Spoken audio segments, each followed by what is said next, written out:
Hey everybody, Chuck Holton here. Thanks for watching the Hot Zone.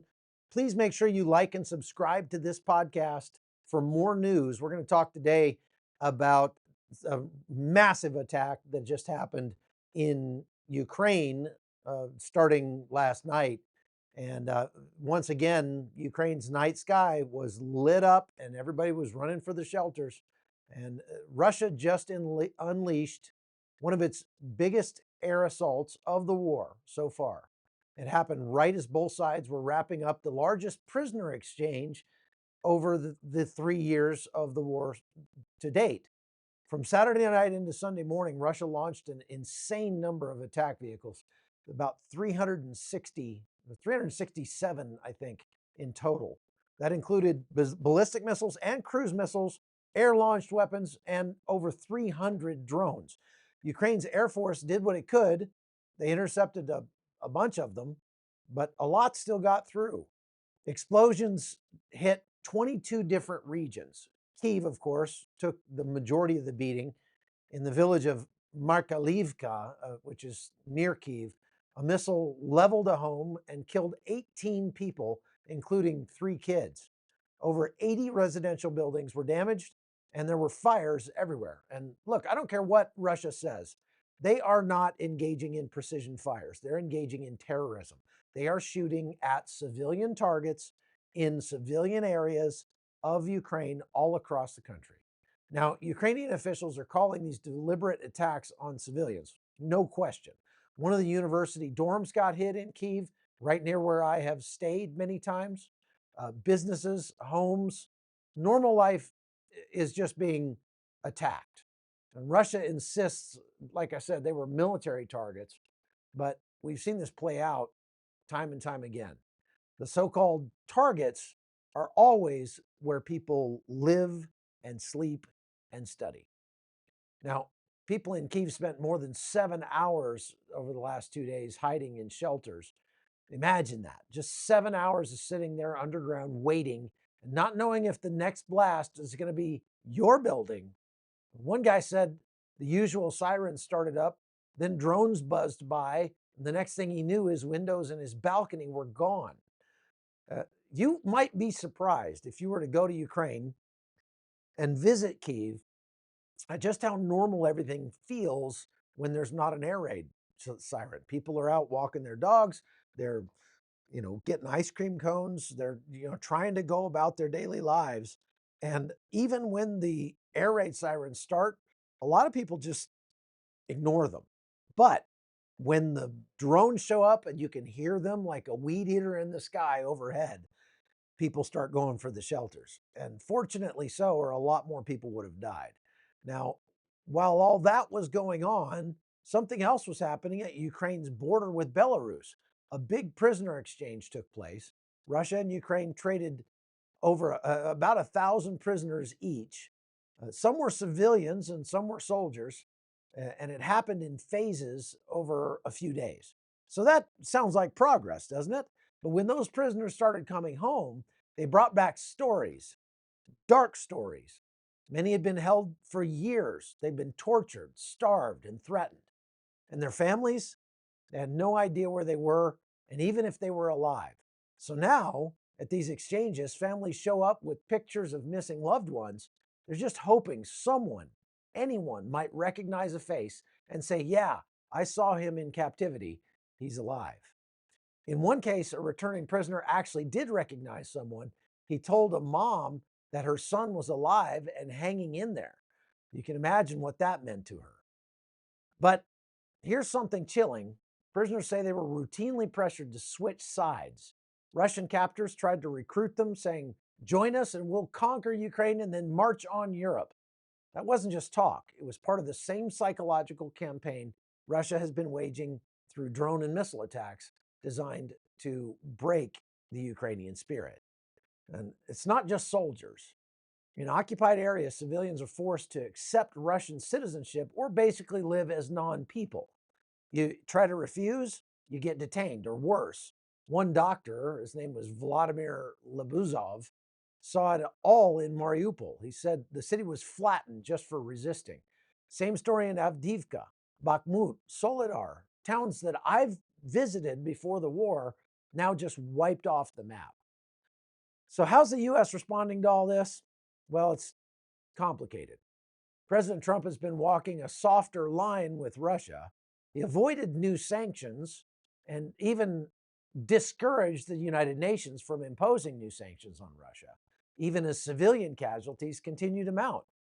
His team seems to think the only real solution is a one-on-one call, sit down between Trump and Putin.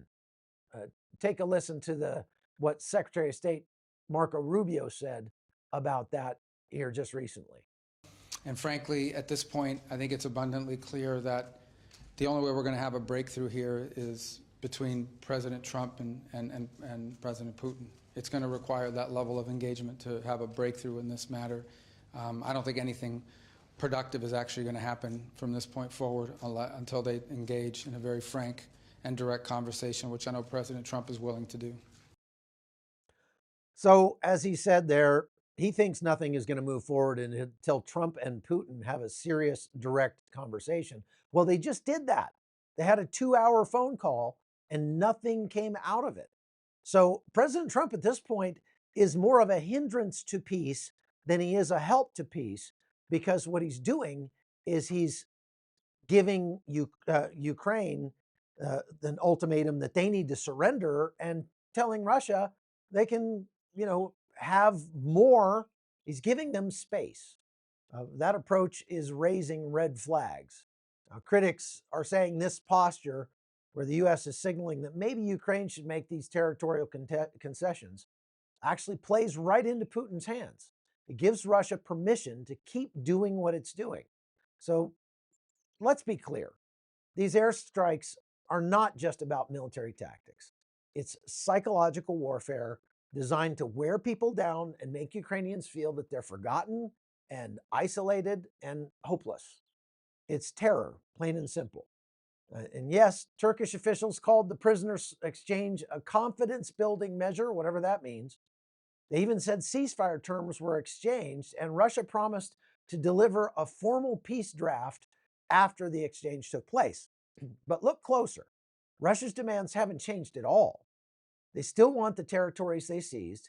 They want even more territory that they haven't successfully seized. And they want Ukraine to stay out of NATO. And they want the entire country to be demilitarized. That would be a death sentence for tens, if not hundreds of thousands of people inside Ukraine if past is prologue. Now, Ukraine is not buying it. Zelensky and his allies aren't about to sign away pieces of their country, especially pieces they currently control. And honestly, who would blame them? But Trump's administration, while he's threatened more sanctions against Russia, just hasn't followed through. And that hesitancy is frustrating for Ukraine. They see it as undercutting global pressure and giving Russia breathing room. Now, let me just take a second and give President Trump the benefit of the doubt. It's possible, maybe even likely, that President Trump understands all this and that he is working tirelessly behind the scenes to make it look like he's being softer on Russia in order to give Russia some sort of, face-saving maneuver, an ability to save face and actually clear the way for a real ceasefire. Because one thing that Putin knows is that if this war ends without him bringing home the bacon, so to speak, that he's going to lose his head. He's not going to be able to continue to lead. And that is unacceptable to him. He would rather nuke the entire planet than give up power. And with that in mind, it's a delicate maneuver to try to pressure Putin into, capitulating or at least coming to the negotiating table. So there may be some stuff happening behind the scenes that we don't understand, but at least for now, it appears that Trump's efforts have not helped the situation very much. Ukrainian leaders have made it clear they believe the only way to stop this war is through consistent, firm pressure. That means stronger sanctions. It means strong leadership, and it means not letting the world tune out just because it's the weekend.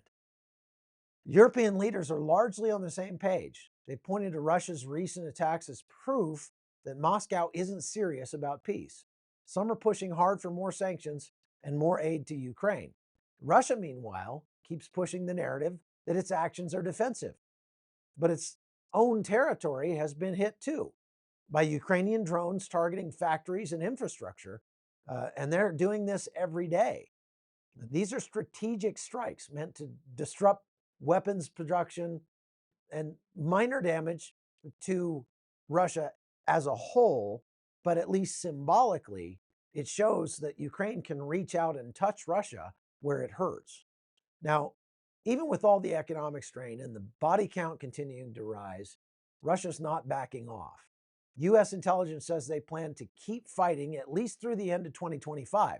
Their goals are to carve up Ukraine, take the east, and neutralize Kyiv. So you can expect to see more of these barrages against the capital city in the days ahead. The front lines haven't moved very much. We're talking nearly 1,000 kilometers of trenches and fortifications stretching across eastern Ukraine. And the death toll is just staggering, especially on the Russian side. They've had more than 170,000 dead by the most accurate estimates that we can find. And they've done that in the last 2 years, taking almost no extra ground. And so at the rate they're going, it would take them hundreds of years to take over the rest of Ukraine. And so they are aiming for a capitulation by Kyiv. They want the government in Kyiv to capitulate and give up their country. And Russia really is not willing to accept anything less. So even as families hugged their loved ones during the prisoner exchanges, the mood was pretty grim. Just hours after one wave of releases, Russia launched yet another barrage, missiles, drones, the whole package. Ukraine's defenses shot down a lot of them, but enough got through to cause more death and more destruction all across the country. Odessa was hit again. Russia claimed they were targeting a military vessel. Local officials say it was just another civilian port. But whatever the truth was, civilians died. They also hit apartment blocks. Now, how can you say that's a military target? All over Ukraine, north, south, east, and west, more civilians are being killed or wounded every night. And sadly, that's just life now for most Ukrainians. So here's where we are. Russia says it's prepping ceasefire conditions. Ukraine says it won't give up any land. The U.S. says it wants peace, but it wants it with the wrong conditions. Peace at the cost of giving up Ukraine is not a just peace. It's not an equitable peace, and it's not a peace that will last. And Europe is gearing up for war because they know that and they see it coming. So far, the United States has not pushed hard enough to force the issue, so the war drags on. Until the global community is ready to step up in a more serious, unified way, until there's enough pressure put on Russia to actually change the calculus for Putin, these attacks are going to keep happening. And that means more families will spend their nights in basements, more kids won't make it to school the next day, more cities will turn to rubble while the world just keeps talking and the missiles keep falling. So that's all I've got for today. Thank you for watching The Hot Zone. Again, please like and subscribe to the podcast and go over to chuckholton.com and subscribe over there for lots of extra content. You can also sign up for some of our trips, our tours. We got a tour coming up to Armenia. We got another one in the fall going to Panama. You're going to want to be there. We've got about 6 slots left for Panama, so definitely sign up there. And more stuff coming. So stay tuned. Thanks for watching.